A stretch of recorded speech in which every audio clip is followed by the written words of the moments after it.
a nossa vida é uma construção. Nós estamos em construção. Isso é um fato. O apóstolo Paulo, quando escreve a sua carta à igreja aos Filipenses, capítulo 1, versículo 6, ele vai dizer que aquele que em vós, ele começou a boa obra, ele aperfeiçoará até os dias de Jesus Cristo. Então nós estamos vivendo uma vida de quê? De aperfeiçoamento, é de glória em glória, dia após dia. A vida é uma construção. E na vida, a gente vai perceber que nós vamos viver basicamente em 3 caminhos, se nós não tivermos tomado uma decisão correta. Ou nós vamos viver a vida por necessidade. Tudo que nós vamos construir, trabalhar, edificar, comprar, vender, é baseado em necessidade. Ou na vida nós vamos viver ela por ganância. Todo o nosso trabalho, movimento, ação e desenvolvimento está baseado em ganância. Ou nós vamos viver a vida por propósito. E quando você toma uma posição em Cristo, você começa a entender que a vida só vai fazer sentido nele, nessa construção que ele está desenvolvendo na gente. Então nós vamos viver por necessidade, ou nós vamos viver por ganância, ou nós vamos viver por propósito. E nós estamos aprendendo nesse tempo a viver dentro do propósito de Deus, porque não é sobre nós, é sobre Ele. Ele nos fez igreja para sermos participantes do que Ele faz. Ele nos resgatou das trevas e nos transportou para o seu reino, para que nós tivéssemos uma relação profunda com Ele e nos envolvesse naquilo que Ele está edificando. Ontem eu falei aqui ontem à noite que a minha definição de igreja a igreja é uma comunidade profética, e a comunidade profética é uma comunidade de amigos de Deus. E quem são os amigos de Deus? São aqueles que durante a sua vida, dentro da geração que eles estão vivendo, eles interagem com aquilo que Deus está fazendo, com aquilo que Deus está construindo, com aquilo que Deus está edificando. Quando você olha para o propósito de Deus, nós chamamos de propósito eterno de Deus. Você deixa de viver por necessidade ou por ganância. Você começa a abrir mão de algumas coisas. E você percebe que só vai fazer sentido a vida em Cristo. Ontem eu também falei, eu só estou repetindo de ontem, que ontem eu só dei uma saudação para os irmãos, para entender o que a gente quer comunicar nessa manhã. Eu também falei ontem que a igreja não é o lugar que eu venho para dar certo na vida. E a igreja também não é o lugar que eu venho para melhorar de vida. A igreja é o único lugar que tem a vida plena, porque Cristo é o cabeça dela, ela é o corpo dele. E se é Ele que é o cabeça, é Ele que governa, é o único lugar que a vida é plena. Fora da igreja, tudo que tem é a obra criada, é a existência do homem. Vida é só naquilo que é ligado ao corpo. E como igreja nós fomos chamados a cooperar no que Deus faz, a sermos participantes daquilo que Deus edifica, e também fomos chamados a nos tornar esse corpo, esse homem coletivo. É o meio pelo qual o Senhor Jesus se faz conhecido. E a Bíblia nos ensina, irmãos, que o início da igreja, aquilo que nasceu lá em Atos capítulo 2, depois que se cumpriu a promessa que o Pai tinha feito por meio de Jesus, antes dele ascender aos céus, ele dá uma palavra de ordem para os seus discípulos em Atos 1, dizendo que eles não deveriam deixar Jerusalém, que eles deveriam permanecer na cidade até que se cumprisse a promessa do Pai. Que promessa era essa? Que ele iria, mas o Pai ia mandar o Espírito Santo. João tinha batizado eles com água, mas eles seriam batizados com o Espírito Santo. Eles seriam revestidos de poder para ser testemunhas do Evangelho, da boa notícia da salvação, em Jerusalém, Judéia, Samaria, confins da terra. E daí, tem um cenário, eu acho que é uma das cenas mais assombrosas da Escritura. Eles reunidos com Jesus, e Jesus começa a subir, como se fosse um fantasma subindo no meio deles, sendo envolto numa nuvem de glória, ascendendo aos céus, ao ponto de 2 anjos aparecerem e dizerem: homens galileus, por que vocês estão atemorizados? Não é que vocês estão olhando para o céu. Não se preocupe, esse Jesus que está subindo, ele vai voltar. E eles tinham uma ordem que era voltar para Jerusalém, porque tinha um lugar de cumprimento, havia uma palavra para se cumprir em Jerusalém, que era a descida do Espírito Santo. E depois de Atos 2, que o Espírito Santo vem e enche aquele pequeno, não era uma multidão, era um pequeno grupo, aproximadamente 120 pessoas reunidas num lugar chamado Cenáculo, que estavam ali há 10 dias orando. Desde que Jesus subiu, eles estavam 10 dias orando, permanecendo em oração, até que se cumpra a promessa do Pai e o Espírito vem.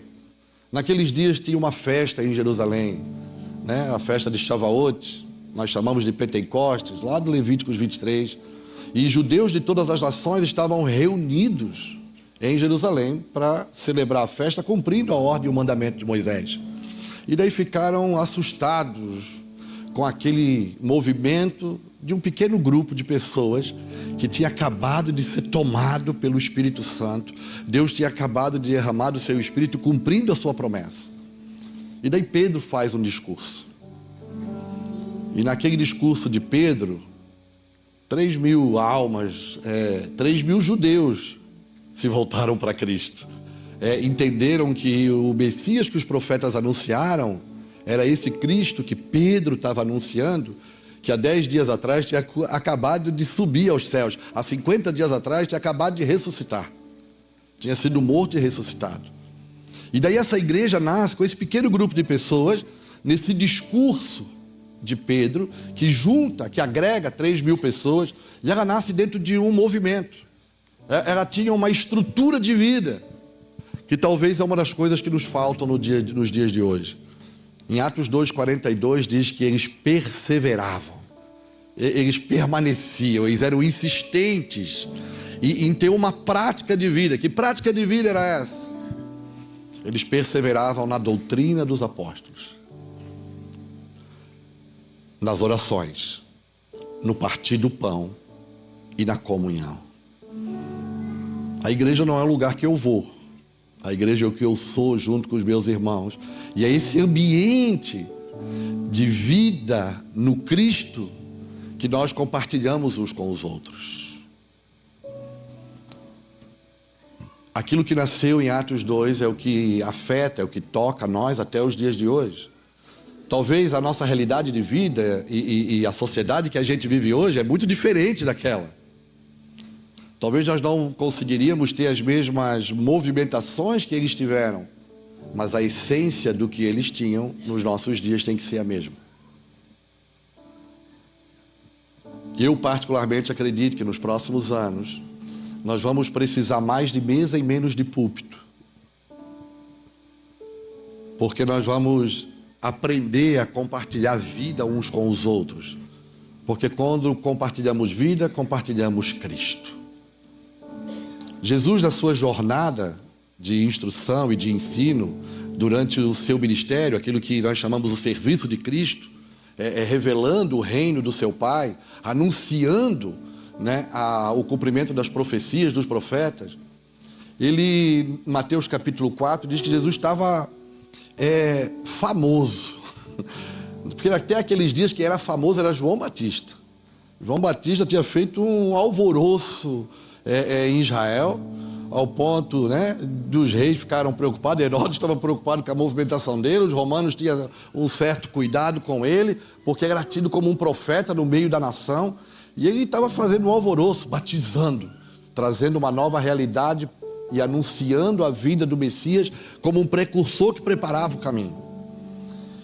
Mas em Mateus 4 diz que Jesus agora, ele já está, a fama de Jesus já não é mais só um rabino, um mestre que juntou alguns discípulos, né, que estava ali começando um movimento. Jesus já estava famoso, ao ponto da fama dele ser conhecida internacionalmente. O ministério de Jesus já era internacional, ele era conhecido na Síria, já falavam a respeito dele. Ele operava milagres, maravilhas, uma multidão o seguia. E a gente sabe que no meio da multidão sempre tem vários tipos de pessoas, não é verdade? Tem o curioso, ele está ali só para ver, eu vou ver esse negócio, né, meu irmão? Isso é verdade mesmo, essa parada de igreja, crente, milagre, reino de Deus, vou saber se essa parada funciona, né? Eu vou lá ver, quem sabe, né? Eu vou lá ver o que é isso. Tem os interesseiros, tem aqueles que vêm, rapaz, eu vou lá, né? Vai que sobra alguma benção para mim também, Tem uma parada aí que estão ensinando aí que se der 10 o cara ganha 100. Eu vou apostar nesse tigrinho aí. Tem cara que vem pra igreja, ele acha que é o aplicativo de jogo, né? Ele acha que se eu apostar ali, eu vou fazer uns investimentos, quem sabe rende alguma coisa no meu bolso, né? Vai que respinga alguma coisa pra mim. Ele não quer Cristo. Ele está ali interessado no que estão falando, na fama, no movimento, nos milagres, na operação de maravilhas. E Jesus, em Mateus, no final do capítulo 4, ele já está um cara assim, o Instagram de Jesus está bombando. Está cheio de like na internet, os vídeos dele estão bombando, Israel. Porque ele está famoso, já tem, né, já pode colocar no cartaz hoje, Jesus Cristo, o Messias, vai pregar aqui, ministério internacional. As nações já estão falando dele. Aí no capítulo 5, Jesus faz algo que eu acho que ele está trabalhando com a gente nesse tempo. Porque no capítulo 5 diz que Jesus ele percebe aquela multidão e provavelmente o sentimento dele são ovelhas como que não tem pastor. E naquele cenário, ele busca um lugar alto, lá na Galileia, às margens do lago de Genezaré, sobe numa montanha, nesse lugar alto, procura uma pedra, senta nessa pedra, seus discípulos se aproximam dele, e daí ele começa a trazer instruções do viver cristão, de como viver o reino de Deus na terra. Ele desmistifica algumas coisas. Ele é simples e profundo. E talvez essa é a minha definição de evangelho nesses dias, porque para mim o evangelho ele é muito mais simples do que a gente pensa. Por quê? Está escrito, está consumado, é uma verdade absoluta, mas ele é muito mais profundo do que a gente imagina, porque está condicionado o quanto eu estou disposto a deixar ele moldar a minha maneira de viver, ele tocar a minha maneira de viver, ele transformar a minha maneira de viver. Porque ele me salva quando eu creio, mas ele me santifica quando eu me submeto ao processo da jornada da vida. Então nesse ambiente de Mateus 5, 6 e 7, a gente chama de o sermão das bem-aventuranças, né? Sermão do monte, né? Os mais pentecostais vão dizer que é a constituinte do evangelho. Parece que Jesus ele pega o conjunto de leis, a legislação do reino de Deus, e de uma forma prática, que pode ser aplicada na vida ordinária, no nosso dia a dia. Ele simplifica, ele não diminui, ele não dilui a mensagem, ele não altera a mensagem, mas ele transforma ela numa maneira prática de vida. Por quê? Porque ele percebe que todo o movimento que está acontecendo, poder, milagre, cura, está afetando as pessoas externamente, mas internamente elas estão em desordem. Então parece que ele dá uma pausa no movimento do grande avivamento que estava acontecendo em Israel naqueles dias, e ele vai instruir aqueles que estão dispostos a ouvir o que ele tem para dizer. E daí ele começa a falar de coisas simples, práticas do dia a dia. Ele vai instruindo aqueles que estão à sua volta. E quando ele está acabando o seu discurso, capítulo 7, versículo 21, ele vai dizer assim, olha, nem todo que diz Senhor, Senhor, entrará no reino dos céus, mas aquele que faz a vontade do meu Pai que está nos céus. E daí vai falar da operação aí, uns vão dizer naquele dia que expulsaram um demônio, operaram milagres em meu nome, eu não vos conheço. Versículo 24 do capítulo 7, ele vai dizer que tem dois tipos de gente. Um que ouve e faz de acordo com o que ouviu, e o que ouve, mas não vive de acordo com aquilo que ouviu, dilui a mensagem. E daí ele compara esses dois tipos de gente, como um chama de homem prudente, e o outro ele chama de insensato, de louco. E quem é o prudente? Prudente é aquele que ouve, Israel, a palavra. Ele diz, é aquele que ouve as minhas palavras e as pratica. Ele age, ele se movimenta de acordo com aquilo que ele ouviu. E daí o que isso quer dizer? Quer dizer que essa vida que está em construção, ele constrói a sua casa, mas ele constrói sobre a rocha. Por quê? Porque vai vir o dia mau. As águas vão bater contra ela, os ventos vão soprar e ela vai permanecer firme. A vida é uma construção. E ele está falando que a diferença na construção da vida é aqueles que estão ouvindo e agindo como estão ouvindo a palavra dele. Que não fragmentam a mensagem e fazem um orçamento mais barato. Eles escolhem construir segundo o padrão estabelecido pelo céu, que é revelado nas Escrituras e a nós é comunicado pelo poder do Espírito Santo. Então ele diz que o homem prudente é esse homem, ouve e pratica, age de acordo com o que ouviu, construiu a sua casa sobre a rocha, veio o dia mau, veio o dia ruim e permaneceu firme. Não quer dizer que não sofre uma avaria, né? Às vezes levam a telha, arrancam a porta, às vezes abala uma janela, mas ela permanece firme. Por quê? Porque está construída sobre a rocha.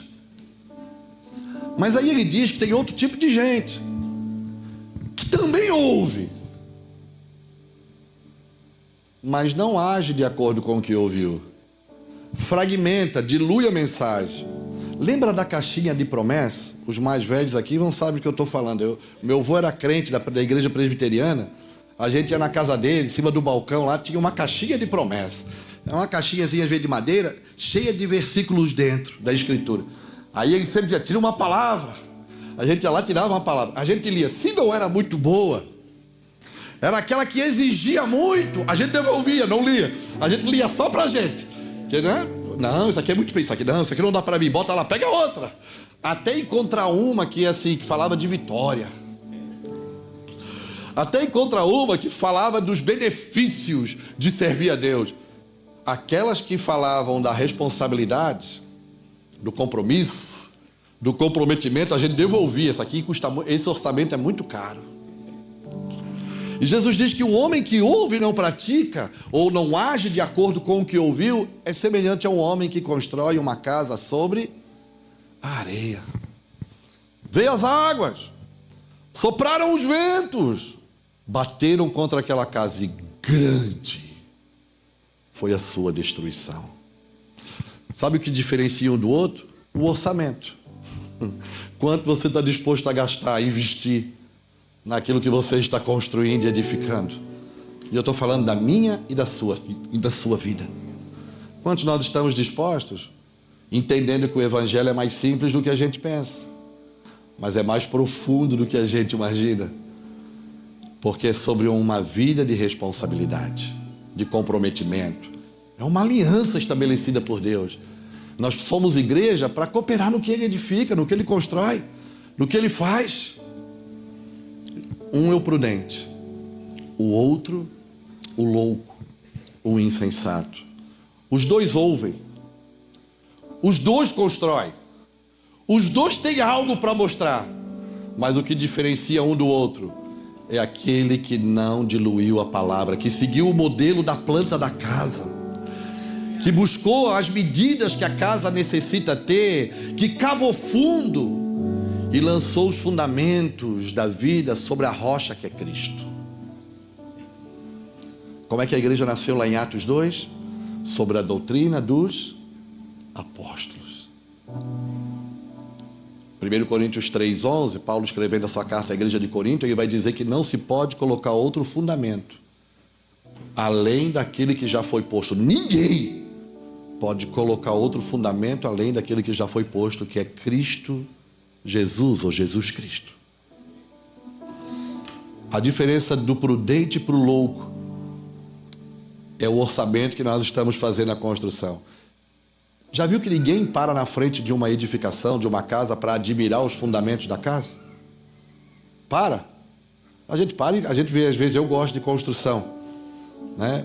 Às vezes tu para na frente de uma construção, principalmente de uma casa, você, poxa, que casa top, que casa bem construída, que casa bonita.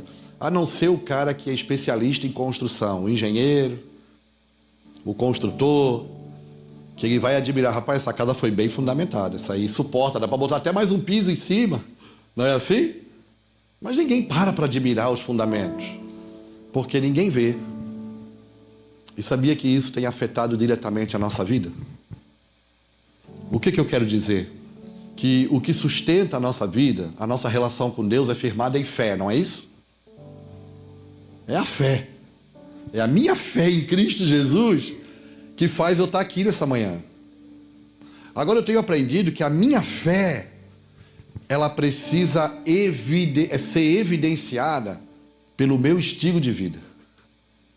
A minha fé em Cristo, ela precisa ser evidenciada, se fazer conhecida pelo meu estilo de vida. Por quê? Porque é o meu estilo de vida que declara aquilo que realmente eu creio. Não é quando eu falo eu creio, é quando eu vivo. E às vezes a gente fala, eu creio, mas nem sempre a gente está disposto a viver, não é assim? Já percebeu que nós somos uma geração que não nos falta informação? Falta igreja. Fala a verdade. Nessa região aqui de vocês é violento, tem bastante. Tem para toda a tribo, de todo gosto, de todo jeito, para todo cardápio. Né? O cara não gosta de massa, gosta de carne, vai na ovo. Você gosta de sushi, vai no japonês. Tem para todo tipo, meu irmão. Não é assim? E é bom. Não nos falta a igreja. Não nos falta informação? Não. Nós vivemos na era da tecnologia. Conhecimento nós alcançamos na palma da nossa mão. Falta pregador esses dias, irmãos? Talvez falta pregador bom. Nós somos tudo é meio fraquinho. Nós estamos meio ruim das pernas, né? Mas falta mensagem. Falta. Sabe o que eu tenho aprendido? Que nos próximos anos o que vai fazer diferença não é o quão eloquente nós vamos pregar, o quão bonito nós vamos cantar, mas é o quão bonito nós vamos viver. Não é sobre pregar bonito, cantar bonito, é sobre viver bonito. E viver bonito é viver segundo o modelo e o padrão que as Escrituras nos chamaram para viver. Nós somos bem informados.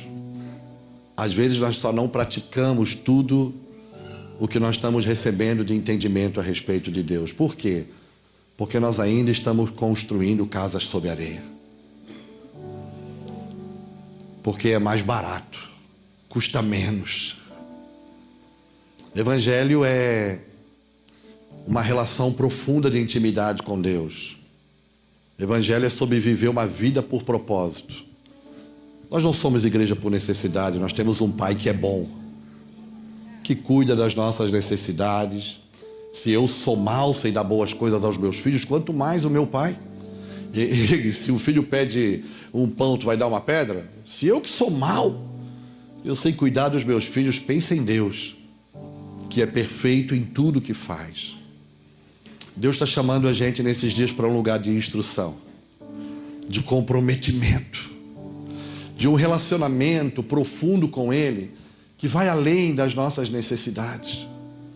Sabe qual é um dos maus dos nossos dias? Competição, comparação. Quando Paulo escreve a carta aos Coríntios, no texto que eu fiz menção de 1 Coríntios 3, no versículo 11, que ele está dizendo, olha, ninguém pode colocar outro fundamento, além daquele que já foi posto, que é Cristo Jesus. Paulo está trazendo uma exortação para a igreja em Corinto.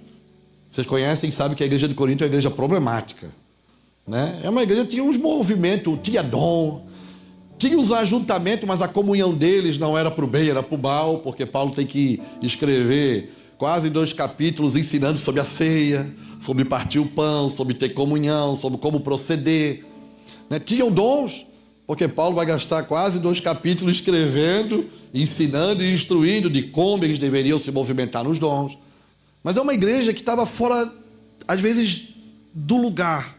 Tinha algumas práticas que conflitavam com as instruções de Cristo. E nesse capítulo 3, Paulo vai dizer, ele vai começar o capítulo dizendo, olha, eu, particularmente, eu gostaria de dar carne para vocês. Ele está dizendo assim, ó, eu gostaria de ter uma conversa mais profunda sobre as coisas relacionadas ao reino de Deus, à igreja na terra, à volta do nosso Senhor, ao propósito eterno do nosso Pai, à palavra profética dos profetas. Mas eu ainda tenho que tratar vocês com leite. Isso ele está escrevendo para Corinto. Por que ele está escrevendo isso? Porque ele recebeu informações. Tinha irmãos que estavam lá e foram ter com ele, e ele recebeu carta também do estado daquele movimento que acontecia em Corinto. E ele dizia, eu queria tratar vocês com carne, mas eu não posso, eu vou tratar vocês com leite. É como se ele dissesse, eu queria aprofundar a conversa. Eu queria que a gente entrasse no lugar agora, poderoso. Mas eu ainda não posso, por quê? Porque ainda existe no meio de vocês contendas, confusões, dissensões, inveja. Porque um diz, eu sou de Paulo. O outro diz, eu sou de Apolo. E ele diz, quem é Paulo? Quem é Apolo?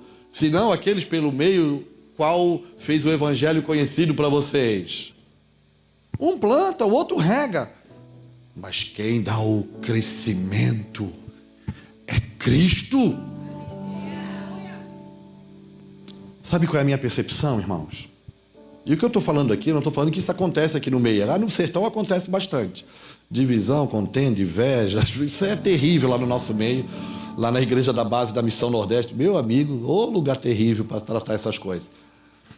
O que eu quero dizer é que a minha impressão é que Jesus está dizendo para a gente assim, ei, nós estamos num momento propício, eu queria aprofundar a conversa, eu queria levar vocês para outra dimensão de entendimento, mas ainda vocês estão parados nas coisas desse mundo, vocês ainda vivem a vida ou por vaidade, ou por ganância, ou por necessidade, vocês ainda se comparam, vocês competem entre si.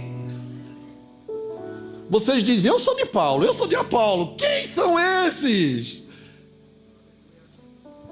Ele está dizendo, Cristo é que dá o crescimento. Aí ele vem, versículo 11. Não se pode colocar outro fundamento. Ninguém pode, além daquilo que já foi posto. Cristo Jesus. Aí ele começa, eu não estou lendo só para a gente ir ganhando tempo, mas depois eu quero ler um texto com a gente, para a gente encerrar. Aí ele continua o texto, daí ele começa a dizer, ó, mas cada um. Quem é o fundamento? Ele só diz, cada um vê como é que constrói, que edifica. Não se pode colocar outro, o fundamento é Cristo. Isso não pode ser removido, mas cada um vê como é que constrói sobre esse fundamento. Aí, ele começa numa parada que eu gosto. Ele diz assim, ó, uns vão construir com palha, feno, madeira, ouro ou prata, cada um vê como é que constrói. Mas entendam que a obra da construção, da edificação, da mão de cada um, naquele dia, vai ser provada como que é provada pelo fogo. O que permanece, esse recebe galardão, é recompensa. E o que é consumido, esse recebe dano, é salvo. Ele não está falando de salvação. Ele não está falando de se eu construir talvez a minha vida de uma forma que não esteja plenamente adequada a algumas ordens que Deus dá. Ele não está dizendo que eu estou perdendo a salvação. Agora ele está dizendo, é salvo, mas sofre detrimento, sofre dano. Por isso cada um vê como é que constrói. Se vai usar, qual é a matéria-prima que você está utilizando naquilo que você está edificando na sua vida? Sabe o que eu aprendo aqui, irmãos? Eu posso construir algo grande, que não me custa nada, João. Matéria-prima barata, feno, palha e madeira. É muito mais barato que ouro e prata, não é não? Concordam comigo? Então eu posso construir algo muito grande, orçamento baratinho, mas naquele dia é consumido porque vai ser provado como se fosse provado pelo fogo. Eu posso construir algo pequeno, que talvez não tenha muita expressão, talvez não é muito reconhecido e visto, mas está me custando tudo. Porque eu estou empregando tudo que eu tenho de valor naquilo dali. Eu posso fazer algo grande que não me custa nada, mas eu posso fazer algo que talvez as pessoas nem reconheçam, nem sabem que eu existo naquilo que eu estou fazendo. Mas o Senhor, o meu Deus, sabe que eu estou colocando ali tudo que eu sou, tudo que eu tenho, porque eu estou comprometido com a sua verdade. Entende? Já viu que um dos desafios para o jovem é tudo sem dinheiro, né? Tudo duro, a não ser quando ele tem dinheiro do pai. O maior desafio do cara quando vai noivar é fazer aliança, não é? Na minha época foi. Ele sai juntando, né? Vai na casa da avó, tem uma avó que tem um brinco, aí a mãe, né, tem outro brinco, aí junta uma metade de uma pulseira que era de ouro, que arrebentou, aí ele junta tudo, leva lá no ourivo pro cara fazer aliança, que a aliança é cara, porque as coisas feitas de ouro têm grande valor agregado. O que eu quero dizer é baseado naquilo que Jesus fala em Mateus 13:44, quando ele está instruindo os seus discípulos sobre o reino dele. Ele diz que o reino de Deus é semelhante a um homem que encontrou um tesouro escondido no campo, alegrou o coração, foi lá, vendeu tudo o que tinha e comprou o campo. Sabe o que eu aprendo? Não é sobre o campo, é sobre o tesouro escondido nele. Sabe quem é o tesouro escondido no campo? É Cristo. E sabe o que eu aprendo aqui? Que só tem disponibilidade de vender tudo que tem para comprar o campo quem reconhece o valor do tesouro. Quem sabe, teve um encontro com a realidade de quem Cristo é, sabe que a vida não faz mais sentido fora dele, que não dá para viver uma vida de dualismo, duas vidas. Não, eu só tenho uma vida, e essa vida está firmada, plena, entregue, totalmente depositada nele. Já viu que às vezes tem um tipo de gente na igreja que dá trabalho? Não é que dá trabalho porque ela não consegue se firmar. Aí tu vai, tu investe, tu ajuda, tu auxilia, tu aconselha, e tu vai de novo, e tu ajuda de novo. Sabe o que falta para ela? Ela ainda não reconheceu o valor do tesouro. Ela ainda não descobriu a realidade de quem Cristo é, que só tem vida quem está ligado nele, no corpo dele. Fora só vai ter existência. E eu não estou falando de dinheiro, não se preocupa, porque senão era fácil. Hoje muita gente confunde, né? Ensina que quanto mais dá, né, parece que mais valor as coisas vão ter. Não, porque se fosse de dinheiro era fácil. É só me desfazer do que eu tenho, né? Apresento aos pés do Senhor e agora, glória a Deus e aleluia, minha religião está plena. Não, não é sobre... Você sabe que Jesus está ensinando? O vender as suas coisas e comprar o campo, ele está dizendo, saia da sua história e entre na minha. Porque evangelho, que é a boa notícia da salvação, não é Deus transformando a nossa história. Não, é nós abandonando a nossa história e entrando na história que Ele está escrevendo, que é revelada nas Escrituras. É sobre Ele, seu plano, seu propósito, sua vida. Você me entende o que eu estou falando? Paulo, ele está ali em Corinto trazendo essa instrução que é o meu sentimento para os nossos dias. Ele está dizendo, eu quero aprofundar a conversa, eu queria dar um passo mais fundo, mas vocês ainda ficam presos nas coisas da terra, vocês ainda ficam presos nos conflitos do dia a dia. João ensinou a gente que é necessário que eu diminua para que ele cresça. Quanto menos de mim tiver, mais de Deus vai ter na minha vida. Entendendo aquilo que eu falei lá no início. Nós estamos prontos? Estamos? Não, nós estamos em construção.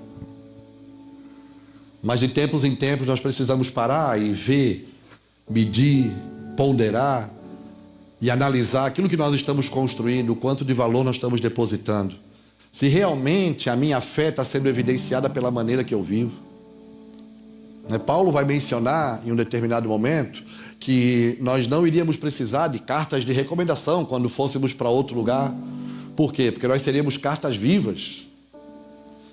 E sabe que carta não fala, né? Carta é para ser lida. Hoje não se usa mais, né? Hoje é e-mail. Né? Antigamente tinha que escrever, né? Ou datilografar. Aí bota no correio, né? Nas caixas de correio. Ele diz que nós não precisaríamos de carta de recomendação. Ninguém precisa ser recomendado com cartas de recomendação, porque seríamos cartas vivas. A minha pergunta para mim sempre é, quando o mundo olha para mim, o que ele vê? As pessoas que trabalham comigo, as pessoas que negociam comigo, as pessoas que se relacionam comigo, quando elas olham para mim, o que elas leem? Qual é a boa notícia do Evangelho que eu comunico com a minha forma de vida para elas? Porque a minha fé precisa ser evidenciada pelo meu estilo de vida. E é o meu estilo de vida, a minha maneira de viver, que declara naquilo que realmente eu creio. Não é quando eu falo, é quando eu vivo. E isso declara nos céus e na terra quem é o Senhor da minha vida. Quem é que governa sobre a minha vida. E tudo isso eu estou falando porque eu queria ler um texto com os irmãos e de encorajamento para essa casa, para esses 3 anos. Talvez é um dos textos que esses últimos meses ele tem me ajudado muito. Mas ele é muito simples, é o tipo de texto que às vezes a gente passa na Bíblia lendo rápido, porque ele é uma saudação de Paulo à igreja de Roma. Eu estava num processo devocional, a gente faz devocional, aí você às vezes está lendo uma carta, né, ou um livro da Escritura, e tinha gastado aí seus 3, 4 dias, 16 capítulos, a carta de Paulo à igreja de Roma, e era o último capítulo, capítulo 16, e os últimos capítulos das cartas de Paulo, elas sempre estão condicionadas à saudação, não é assim? Paulo manda ósculo santo, Paulo abençoa os irmãos, e a gente já está acabando o livro, a leitura, tu passa meio, né? E saúda esse, saúda aquele também, manda um abraço pro outro, né? Saúda com ósculo santo, aí tu passa meio. Mas esse dia de devocional eu estava lendo, aí eu passei assim, né? Li, aí o Espírito, lê de novo, cabeção. Obedecer o Espírito é bom, sempre fala com a gente. Aí eu fui ler de novo. Aí Romanos 16, uau. Aí sabe o que eu vi ali? Um desenho, um modelo de igreja, do homem coletivo, de corpo de Cristo. Antes de a gente ler, só para entender o contexto dessa carta, Paulo, ele vai fazer 27 saudações. Ele vai mencionar o nome de 27 irmãos que foram cooperadores na obra de Deus com ele. Paulo, ele vai fazer menção de 4 igrejas que se reuniam em Roma na casa desses irmãos. Paulo faz uma recomendação, diferente daquela que eu mencionei aqui sobre carta de recomendação, de uma irmã. E Paulo faz uma advertência. 27 saudações, 4 saudações para a igreja, 27 a indivíduos, uma recomendação e uma advertência. Agora Paulo está escrevendo, para Corinto ele escreve uma exortação, não é? Ele está escrevendo dizendo, gente, me ajuda. Eu estou aqui me desgastando, me gastando com vocês, eu quero instruir vocês, eu queria tratar de outras coisas, mas ainda há no meio de vocês inveja, contenda, competição, comparações, dissensões. E daí ele fala sobre essa construção, de cada um ver como é que está construindo sobre o fundamento que é Cristo. Agora, quando ele escreve a Roma, ele está escrevendo de Corinto. Ele está lá em Corinto. Provavelmente ele está em Cencreia, que é uma cidade da região metropolitana de Corinto, fica a 9 quilômetros aproximadamente da cidade de Corinto. Era uma cidade portuária, havia um grande centro de movimentação, de comércio, de negócio naquela região. E Paulo está em Corinto escrevendo para Roma agora. Não é mais Paulo exortando Corinto. Agora ele está lá em Corinto escrevendo para Roma. E ele está escrevendo uma carta para uma igreja, para uma cidade que ele nunca tinha estado nela ainda. Ele não tinha pisado em Roma, porque Roma não faz parte do início da vida de Paulo, faz parte do fim. Ele vai para Roma para morrer. Ele vai para Roma para se entregar. Ele está escrevendo e saudando irmãos que provavelmente esses irmãos ele encontrou na jornada. Sabe os irmãos das viagens missionárias de Israel? Esses irmãos foram cooperadores, participaram do propósito de Deus, que Deus tinha confiado a Paulo de pregar aos gentios, e ele está encorajando esses irmãos. Agora, a carta de Corinto, de Roma, irmãos, segundo a teologia, ela é o maior tratado teológico do Novo Testamento. Na Reforma Protestante, ela é conhecida como a carta magna da Reforma. Foi através da carta de Roma que foi utilizado os princípios de instrução e de ensino que conduziu para a Reforma Protestante. Porque Paulo, na carta à igreja de Roma, ele está tratando como uma igreja aparentemente saudável. Um lugar que ele nunca foi e desejava ir. Um lugar saudável, que ele tinha grandes expectativas com aquele lugar. E uma delas é que esses irmãos ajudassem ele nas missões que ele ia ter nas Espanhas. Que esses irmãos participassem dessa missão com ele. Ele vai tratar da salvação pela graça. Ele vai tratar da justificação pela fé. Não é isso? Ele vai tratar da questão judeus e gentios, que são formados no mesmo corpo. E penso eu que ele trata disso, por quê? Porque essa igreja de Roma, provavelmente ela nasceu, sabe que eu mencionei Pentecoste, Shavuot, judeus de todas as nações estavam lá em Jerusalém. Provavelmente ela nasceu com alguns desses judeus que participaram do discurso de Pedro, se converteram, voltaram para a sua nação, voltaram para Roma e deram início à igreja. Mas em um determinado momento levanta o imperador, e esse imperador ele baixa um decreto e expulsa os judeus de Roma. A igreja nasceu com os judeus em Roma, e daí alguns gentios foram sendo agregados nela. Mas depois do decreto do imperador, os judeus são expulsos de Roma, ela fica uma igreja com característica gentílica, dos gentios. Depois de um determinado tempo, esse decreto cai, os judeus podem voltar. Aí os judeus voltam, só que agora a maioria da igreja é gentílica. Aí há um conflito ali sobre a tradição da lei da Torá, sobre as práticas da Torá. Por isso que Paulo vai instruir eles sobre o comer. Não, quem come, come, quem não come, fica quieto. Por quê? Porque os gentios estavam cobrando de alguma forma uma postura diferente dos judeus, que eles abandonassem os seus costumes da tradição judaica estabelecida por Moisés na Torá. Então, provavelmente, ele está tratando dessas coisas. E a carta à igreja de Roma é uma carta que é conhecida como o Evangelho segundo Paulo. Por 2 vezes ele vai dizer, segundo o meu Evangelho. Ele tem uma interpretação da boa notícia. Mas aqui em Romanos 16, eu quero ler agora com vocês, é um desenho para mim de igreja. Por quê? Porque o apóstolo dos gentios, ele vai falar da construção e da edificação de um homem coletivo. E esse capítulo me ensina uma coisa: na obra de Deus ninguém faz nada sozinho. E a missão de Deus, que a igreja foi dada para cooperar, a missão de Deus por meio da igreja é feita por muitas mãos. E essa casa completou 3 anos. Sabe que não se chegou aqui, teve uma obediência, teve uma palavra de obediência de um casal.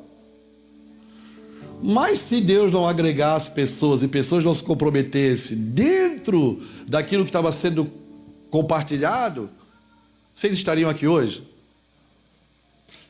Porque a obra de Deus é feita por muitas mãos. Na obra de Deus ninguém faz nada sozinho.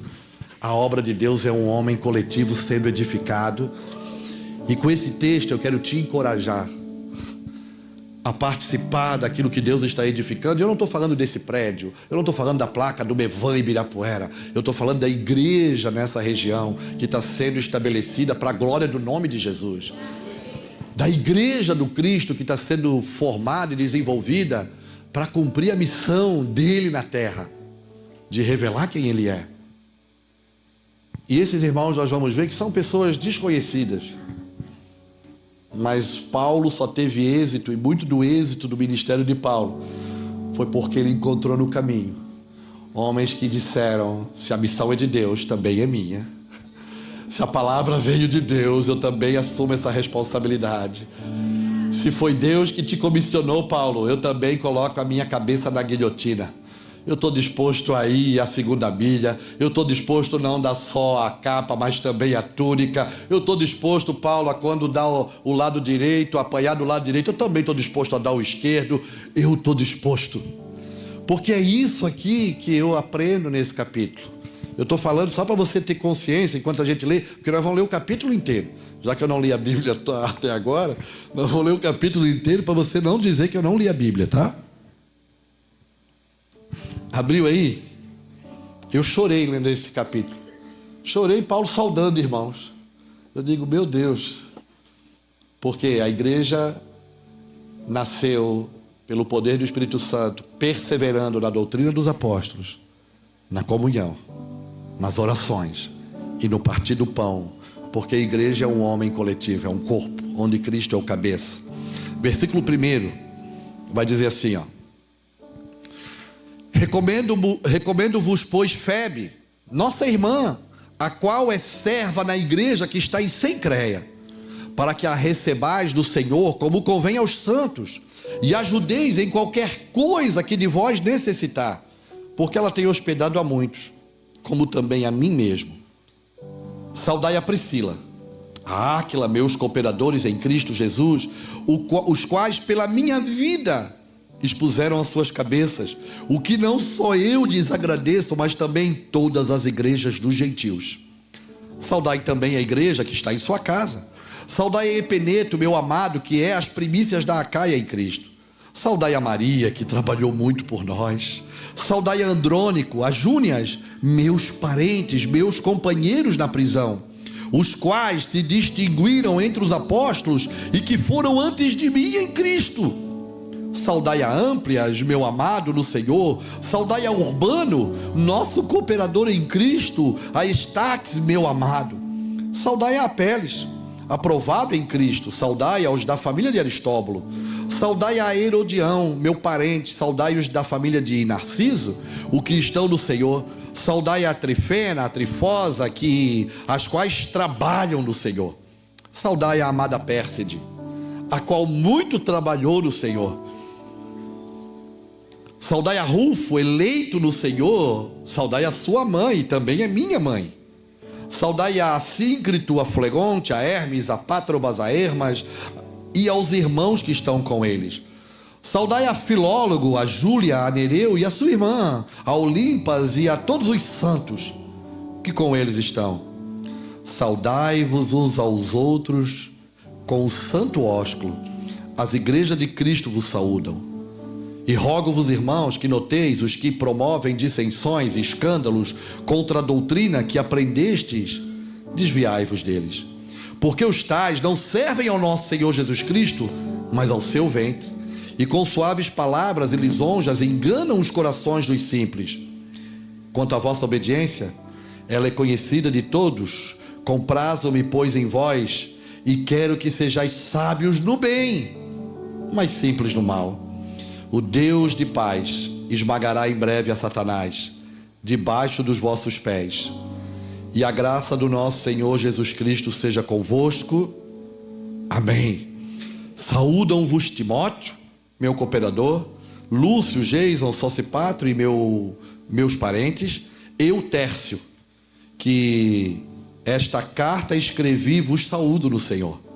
Saúda-vos Gaio, meu hospedeiro, e de toda a igreja. Saúda-vos Erasto, procurador da cidade, e também o irmão Quarto. A graça do nosso Senhor Jesus Cristo seja com todos vós. Amém. Ora, aquele que é poderoso para vos confirmar, segundo o meu evangelho, e a pregação de Jesus Cristo, conforme a revelação do mistério que Deus, desde os tempos eternos, esteve oculto, mas que se manifestou agora, e se notificou pelas escrituras dos profetas, segundo o mandamento de Deus eterno, a todas as nações para a obediência da fé. Ao Deus único, sábio, seja a glória por Jesus Cristo, para todo sempre. Amém. Aleluia. Aleluia. Aleluia.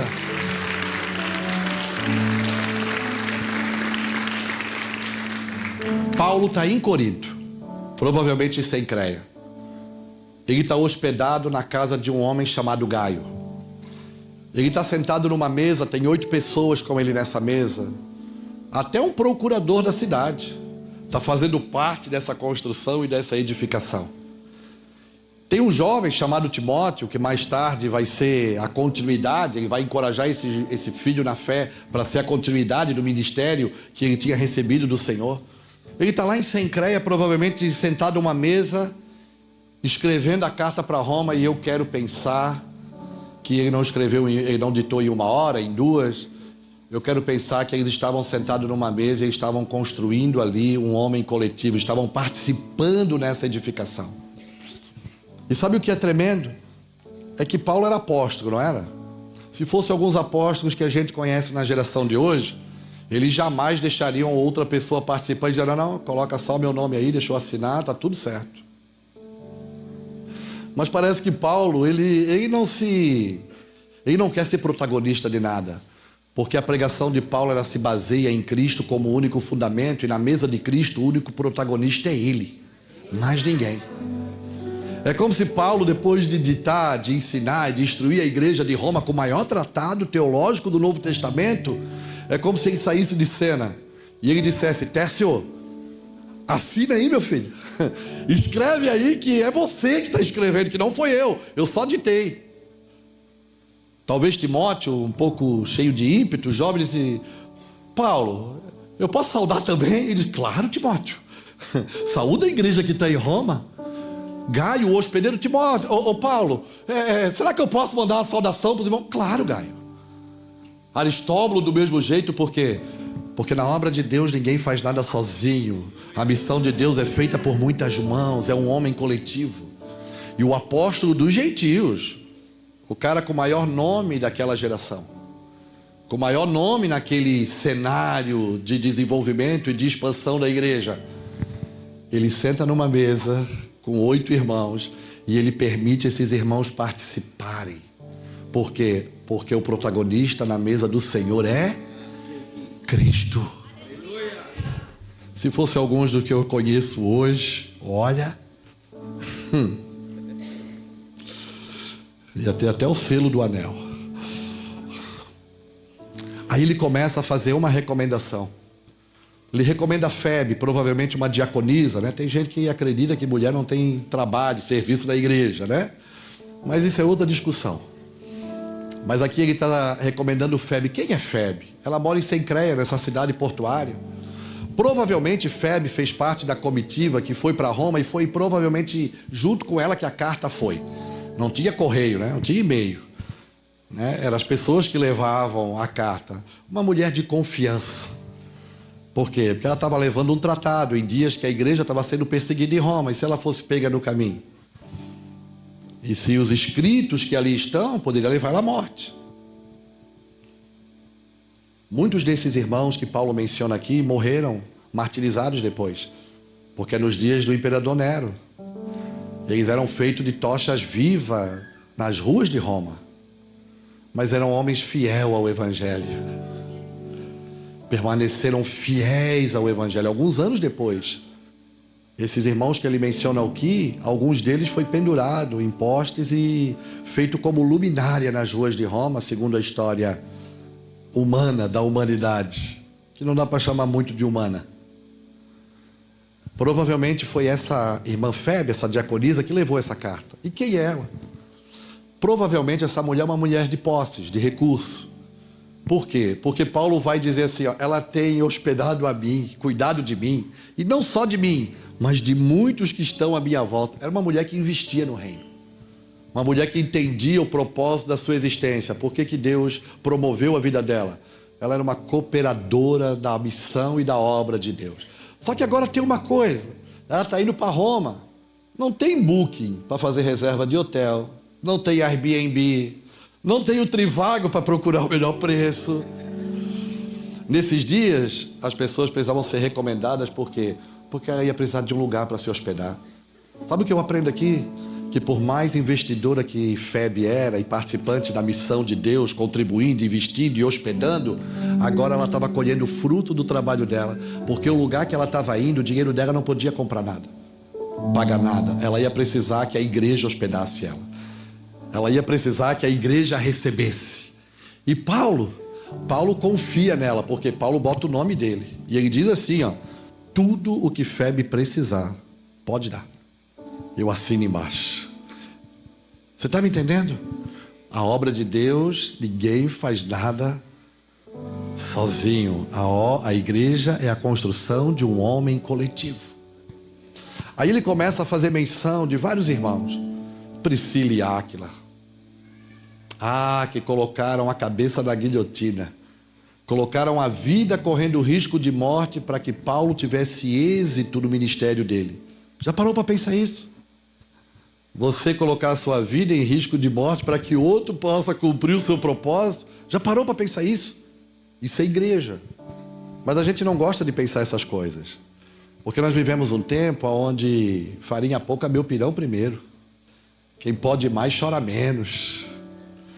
A gente está se tornando uma sociedade individualista. Todo mundo quer ser protagonista. Na igreja o protagonista é Cristo. A mesa de Cristo. Talvez um no corpo vão ter mais evidências do que outro.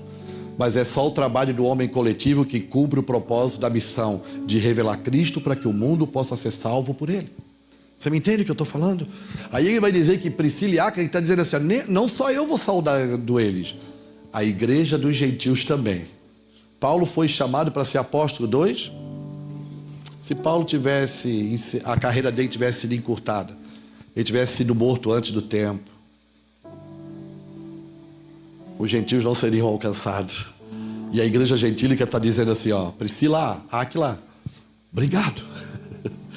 Obrigado porque Paulo está com a gente aqui hoje, nos instruindo no Evangelho e nos fazendo conhecer a boa nova do Evangelho, a notícia de salvação, as boas novas de Cristo. Obrigado porque vocês colocaram a vida a risco de morte, para que ele tivesse êxito para chegar até aqui, para cumprir o propósito e a carreira que lhe foi proposta. E por aí afora ele vai fazendo saudações, e mais saudações, até o lugar que ele faz uma advertência. Ele diz, irmãos, cuidado, se afastem daqueles, irmãos, que têm fragmentado a doutrina, que já não querem mais seguir essa doutrina e que por causa dos comichões dos seus ouvidos, como ele escreve para Timóteo, eles estão juntando para si doutores que satisfaçam as vaidades do seu coração. Ele diz, se afastem dos irmãos que pegaram aquilo que nós ensinamos e transformaram em outra coisa, porque eles trabalham só para saciar o seu ventre. A vida deles não tem propósito, é só por necessidade. Eu conheço a obediência de vocês. Desses se afastam. Depois os irmãos que estão lá com ele em Cencreia fazem essa saudação, e ele fala que aquilo, o mistério que foi oculto, aos profetas, a nós nos nossos dias é revelado. Eu tenho aprendido que os profetas da Bíblia, eles viveram a vida com anseio. Qual foi o anseio da vida dos profetas? Eles viveram a vida desejando conhecer aquilo que eles estavam profetizando.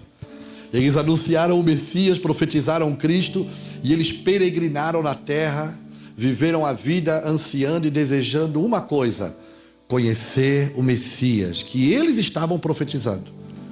E nós vamos ler no Novo Testamento que aquilo que para eles foi oculto, a nós, a igreja, através do Espírito Santo, é revelado.